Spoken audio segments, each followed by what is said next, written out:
Yo, what's going on, everybody? This is Nothing But Bangers, aka MBB, aka Bangers, aka I've got a top 15 cards for the Space-Time Smackdown set that's coming out in Pokemon Pocket in just a few hours. So we will rank these cards 1 through 15, 1 being the best, 15 being the lowest of the rankings. And obviously, I'm going to be wrong about some of these cards. Like, don't get it twisted. I will get it wrong. But I will come back around maybe in a week or so, maybe 2 weeks, and revisit, re-rank these cards based on kind of what we're seeing in tournaments and kind of some of the data that we see. So let's get to this list. I don't want to keep you too long because I know this video needs to get out really quickly, and I've got a little bit of a commitment before I stream live tonight, hopefully on YouTube and Twitch, but let's get to it. So starting with the cards that I left off the top 15. So I want to give you a little bit of an idea of what I was thinking, but basically something like a Dusknoir, it can help taking damage off of your EX Pokemon. It can help, there's some synergy with a bunch of different cards. Think of anything that's very bulky and hard to one-shot, and think of anything that can heal, right? So, potions, abilities, obviously Erica's, but think of stuff like that and then synergize it with Dusknoir. So I would not be surprised to see somebody, cook something with this card included. Also with Pokemon communications, maybe stage 2s are a little bit more viable. Also, kind of looking at some other cards that I think have some potential. Leafeon is a card that I have cooked with. I'm interested to see how this card plays out. Honestly, it may be pretty bad, but I could see it partnering with Executor EX very well. Another card that I think could see a rise in play as a tech card is Starly. Being able to pluck away a Pokemon tool at a vital time, or something that could be hard to get around, may be very crucial, especially if people are playing like a one-of Pokemon tool, for example. But I think that Starly does have some potential. Then Honchkrow is another card that I think has potential, especially for those dark decks that are looking to finish things off on the bench.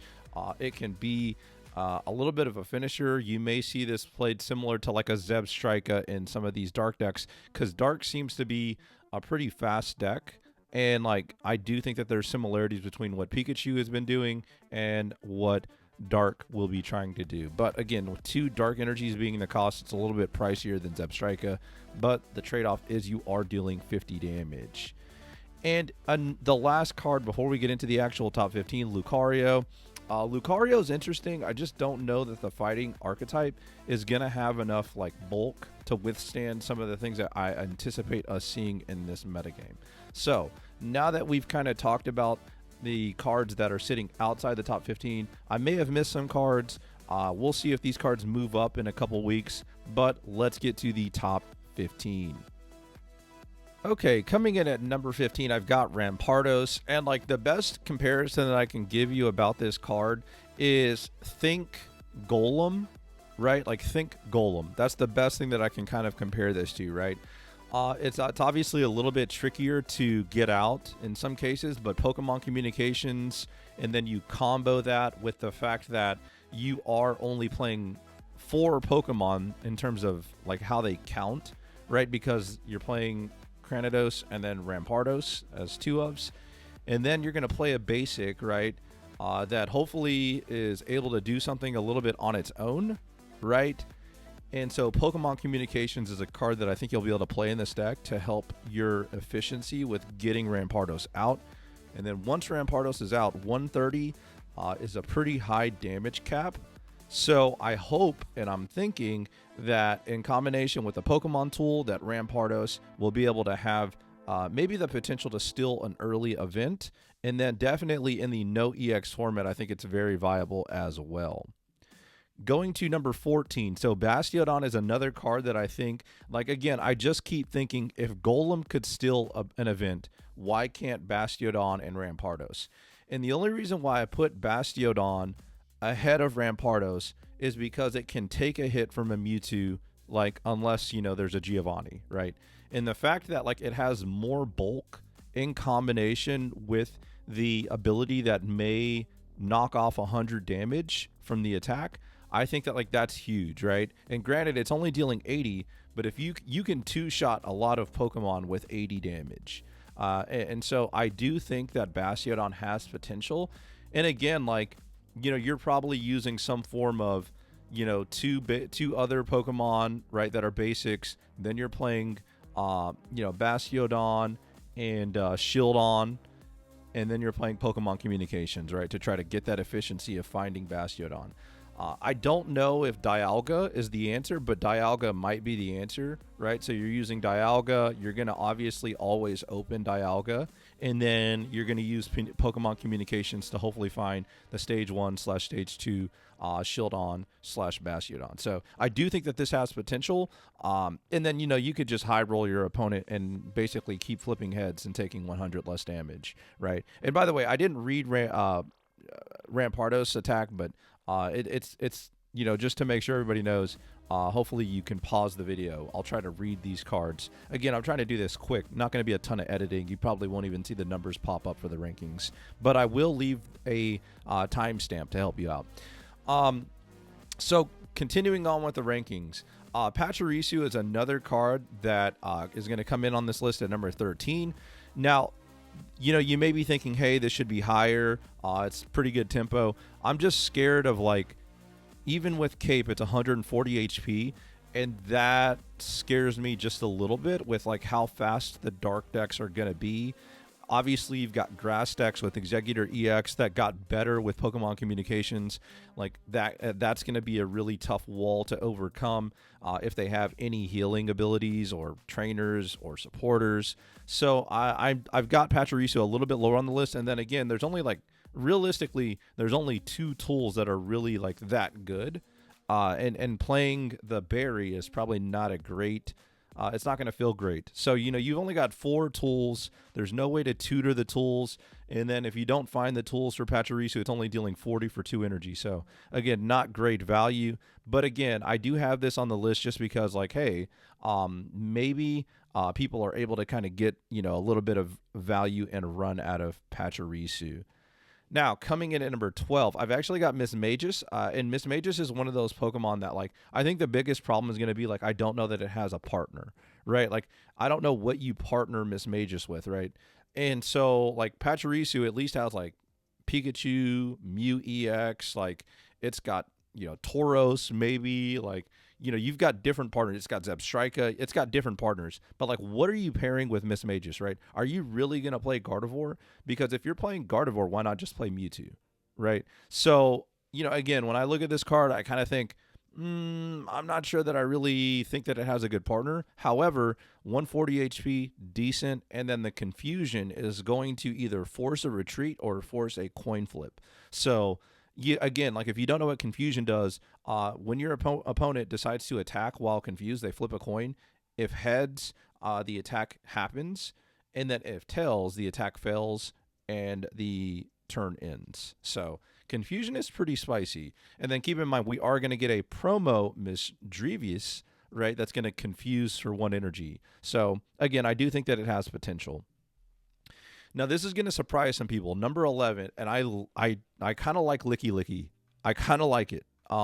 Think of it as like another variant of Gyarados EX. Like, that's kind of the best way to think about Licky Licky. It's like another variant of Gyarados, except it doesn't have, that sniping problem. If you open a Lickitung on the bench, it just gets sniped by something, right? So think of it like that. And obviously, like, the damage ceiling is higher, but it's also lower because if you flip tails, you're only dealing 100. And then the energy cost to attack, it can be mitigated with something like a Dialga. So I think the best case, you're playing this alongside Dialga, and then, hey, maybe you're sacking Dialga, you're playing Mars, and so, you sack the Dialga, but you've ramped your Licky Licky. Now Licky Licky comes in, you Mars your opponent, and then you try to sweep, right? I think that's probably the best case scenario with Licky Licky EX. And, like, it might be kind of decent. It might be kind of decent. So I'm going to be playing this card if I can pull this card. But again, tune into the stream later on tonight. But again, Licky Licky at number 11.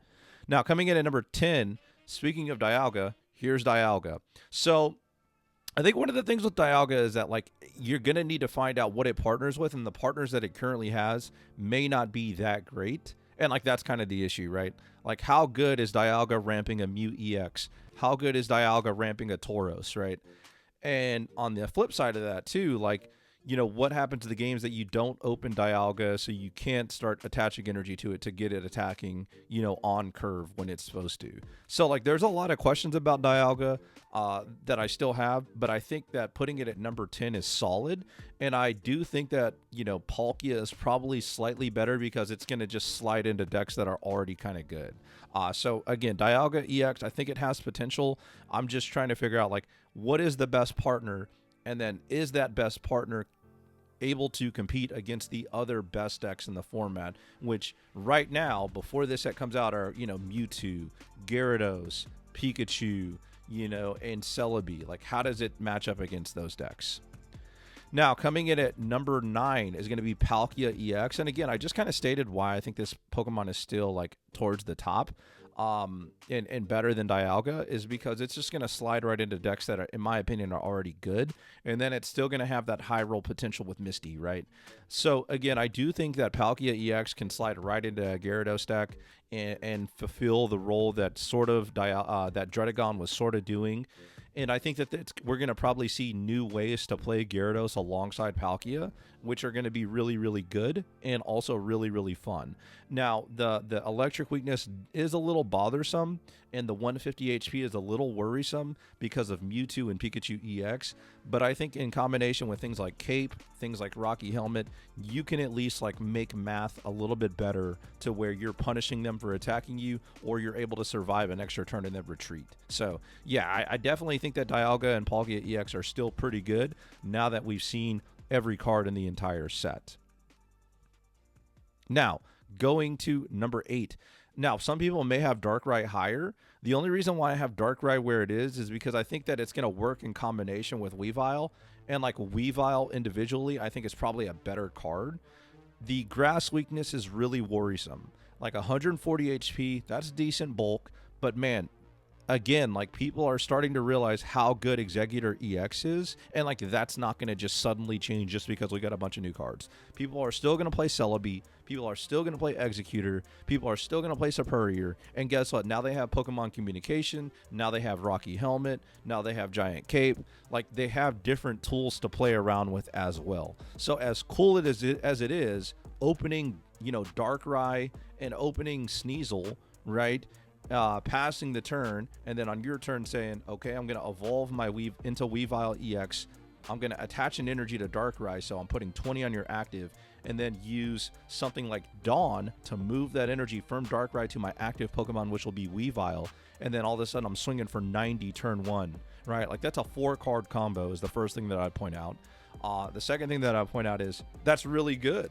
You know, like that's really good. But again, like how often are you going to be able to do that? And like, you may be able to be faster. That's the thing. You may be faster than the Execute, right? You may be faster than the Exeggutor before it gets out. And like, that's crucial. So Dark definitely has potential because it's going to be so fast. But again, if grass players know this, then I probably just don't leave my Exeggutor my Execute in the active spot if I can help it, right? So coming in at number 7 is Weavile EX. Again, Weavile being a stage 1 that can start putting pressure as much as 70 damage very early is very nice. And again, the synergy of attaching energy to Darkrai, ping your active, and then Dawn my energy straight to my Weavile to start attacking, like turn 3 of the game, is devastating. That's really freaking good. Okay, like don't get it twisted. So again, Weavile EX I think is one of the better cards in the set, but I don't have it as the best EX in the set. I have it as the second best as of right now, but again, all of this is going to probably change in like 6 hours, 7 hours when we actually start playing the cards. But Weavile EX, I think, is going to be a fun card to play around with. I'm glad that Sneasel finally gets some love again for the first time in maybe, 15, 20 years in some cases. So shout out to, the devs making Sneasel and the card developers making Sneasel and Weavile something that's, playable. So that is the number 7 card. Let's get to the number 6 card, which is going to be Cyrus. So Cyrus is going to be at number 6, And one of the things that I point out about Cyrus is that this makes a lot of aggro decks better, right? So, this is going to make Pikachu decks better. This is going to make dark decks better. This is going to make fighting decks better. And being able to start targeting things. So any deck that can play snipers, any deck that can play Greninja, I think they're going to love Cyrus, right? Even those decks that may be playing something like the new Spiritomb that puts 10 damage on the bench, right? So again, I think Cyrus is one of the better cards. However, if I had to point out some of the flaws, I do think that it's going to be dead early game in some cases, whereas Sabrina is kind of always like live in a lot of, unless they just don't play any Pokemon, and like it can be used defensively. Like Cyrus is like it can be used defensively, but it's gonna need like conditions to be met. But I do think that Cyrus is a very solid card, and I've got it coming in at number 6. All right, this is gonna surprise some people, and I've already heard, I haven't looked at anybody else's content, but I've heard that people are pretty low on Infernape in some circles. So I've got Infernape as the best EX in the set, and I've got it coming in at number 5. And the thing that I look at, and I would have said it was not very good if we didn't have something like Dawn, right? Like Dawn being able to take an energy from your bench to your active, and then you can manually attach for Infernape and attack 2 turns in a row with 140 is insane. And then if you have multiple energy on the bench and you have multiple Dawns, well, you can attack for 140 3 turns in a row. That's sick, right? Also, the free retreat, the ability to pivot into another attacker or pivot into a Moltres that still can't be hit again, seems very juicy. So as of right now, I've got Infernape, Moltres, Arcanine as a viable deck type. How good will it be? I don't know. We'll have to just actually play it. But I think that there's something to Infernape having 170 HP, free retreat, and a low cost attack. Although, granted, you do have to discard the cards. It reminds me a little of Mewtwo. Except the obvious difference is you have to evolve it. It's only dealing 140, but it really has some similarities to Mewtwo. And we all know how good Mewtwo is, but the question is, can you find a way to make Infernape, as consistent as Mewtwo whenever Gardevoir's online, right? Like that's the big question. But as of right now, and this card may drop, it may plummet in my ratings, okay? Like I don't even have Yanmega or Gallade in my top 15. And who knows, both of those cards may end up being better than Infernape. I don't know, we'll see. So coming in at number 4, speaking of Infernape, Dawn. So Dawn is a card that they changed to a supporter, right? So previously, like cards like Energy Switch in the trading card game, like on paper, are items. But in this case, it seems like the trend is instead of making an item that's very broken, they just turn it into a supporter. That's decent, right? Like that's a decent fix. But I think Dawn is going to be a card that a lot of decks are going to be able to take full advantage of. And it's going to be decks that generate energy, decks that ramp, decks that have low energy or low cost attacks as well, but high damage output. So, those Magneton decks, those Moltres decks, those decks that are playing Manaphy, there's a lot of decks that generate energy or cards that generate energy, and they can work in combination with Dawn. And I think that's going to be the big key, right? Unfortunately, some decks like that play like Volkner won't be able to Volkner and Dawn in the same turn, so it'll be a little staggered. But I think Dawn is very good because it kind of like, it doesn't break the mechanics of the game, but it takes advantage of the mechanics of the game, right? So that's why I've got it at number 4. Coming in at number 3, I've got Pokemon Communications. So Pokemon Communication is going to shine in decks that have low Pokemon counts, right? So let's just say that you're playing 2 Exeggutor, 2 Exeggutor EX, and like 2 Celebees. Dude, you're playing 6 Pokemon. Pokeball gets 2 of those Pokemon, or yeah, a total of 4 copies, right? Because it can get, I guess 3 basics is what your Pokeballs can target, best case. But again, Pokemon Communication is going to add efficiency to finding cards like Exeggutor EX, which are good, have always been good, and will continue to be good, right? And that's also another reason why I had Infernape so high, because Infernape deals with Exeggutor EX. But anyway, so Pokemon Communications is going to be played in a lot of decks that have like low Pokemon counts. And like the thing about playing low Pokemon accounts is it's going to, or low Pokemon counts, is that you're going to be able to utilize Pokemon Communication and you're going to be able to add more supporters and trainers to make those strategies even better, right? So I'm going to cut the superior line, but I'm going to be playing Pokemon Communication. I'm going to be playing Pokemon Tools and maybe even Potions alongside it. Like, that's really, really good. So again, Pokemon Communication, really, really good card. You could argue that it should be number one, but I think my number 1 and 2 cards will make a lot of sense. And speaking of number 1 and 2 cards, let's get to the number 2 card. So the number 2 card that I've got is going to be Giant Cape. And Giant Cape is just going to slide right into a lot of decks, including decks like Mewtwo EX, because it's going to make Mewtwo EX even harder to deal with. Now, there's going to be other decks that can also utilize Giant Cape. And, you know, they may be aggro decks that get another swing out of the Pokemon. They may be tanky decks that just have tanky Pokemon that they can heal over and over and over again. It may be decks that play Giant Cape to stay out of range of being one-shot by Mewtwo. And then you got to think about like the other formats, like the no EX formats. Giant Cape is going to make some Pokemon be able to survive, you know, at least being one hit and maybe even survive 2-hit KOs from a lot of Pokemon in other formats. So I think Giant Cape is very good, and I think for the foreseeable future until the next set, whenever that comes out, we'll probably see Giant Cape in a lot of the top decks. So you can probably guess, if I've got Giant Cape number 2, you can probably guess what number 1 is. Number 1 is going to be Rocky Helmet. Rocky Helmet is going to shine in combination with cards like Exeggutor EX, right? Like, not only are you dealing with that early tempo pressure of Exeggutor EX, you've also got to deal with Erica, and then you've also got to be able to take the 20 damage ping from Rocky Helmet. You got to be able to take 40 to 80 damage from Exeggutor EX, and like, that's a problem. Like, think about it like this. Rocky Helmet is going to be great for Pokemon that are tanky, right? Because it's going to squeeze more damage out of them. And Rocky Helmet, ironically, is also going to be decent with cards like Farfetch'd that are low-cost, cheap attackers that make you deal with them, right? Like, you better deal with my Farfetch'd, or I'm going to deal 80 damage and then a total of 100 by the time you attack and KO me, right? Like, granted, you can make the argument, MBB, I don't think you want to put Rocky Helmet on low HP Pokemon.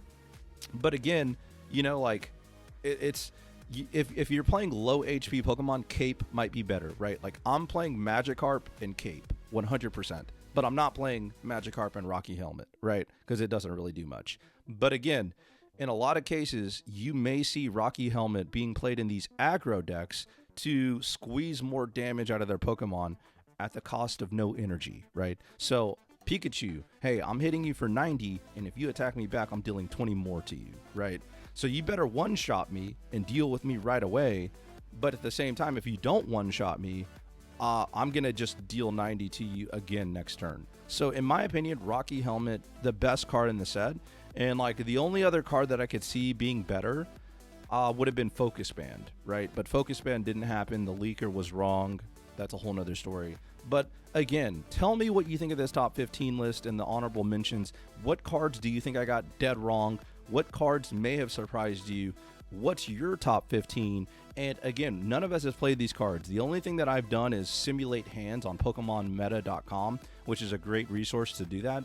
But in 5, 6, 7, 8 hours, in 2 days, in a week, in 2 weeks, my list is most likely going to be drastically different, and we'll have to come back and revisit this and re-rank them. I hope you guys enjoy the content. I hope that you guys stick around tonight, whether it's on YouTube or Twitch. Come hang out as we cook and play some of the new decks. And as always, I try to say this every video, I can't thank you enough for letting me be background noise, entertainment. Maybe you'll learn something. But until next time, I will catch you later. Peace.